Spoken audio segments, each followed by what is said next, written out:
Izinkulungwane zabama-Afrikaner zibuthane etsheni lesikhumbuzo iVoortrekker Monument Pitoli emkhosini waminyaka yonke wokubungaza ukunqoba kwawo uZulu empini yase Ncome ngeminyaka yo1800. Kepha eminyakeni engaphezulu kwengamashumi amabili lelizwe langena entandweni yabantu. Isekhona inhlesana yobandlululo kulomkhosi.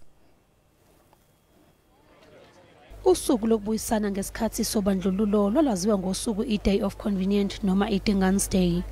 Lolu suku lwaguqulo lwaba usuku lokubuyisana khathi lubungaza kokuqala ngomhla zi-16 kuZibandlela ka-1995 nokuwunyaka emva kokuthi izwe libambe ukhetho lokuqala lwentando yabantu. Kepha imibungazo lolu suku namanje ayifaki zonke izinhlanga. We often have individuals visiting us and we often go to Freedom Park on days like these, but it's always the majority's language that gets spoken. So if we can solve the language problem maybe and the religious problem, because it's a Christian service also, we don't want to offend any other religion.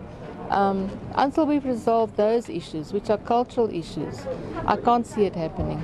Babalele Izinkulungwane ezisishiyagalombili abantu bomphakathi wama-Afrikaners ababuthane kule ndawo. Lo mbungazo ushayisana nokwethula kwencwadi elandisa ngomlando wale ndawo. It is important for us as Afrikaners to celebrate this day because more than 100 years ago we promised to God to keep this day, and that's why we are here today.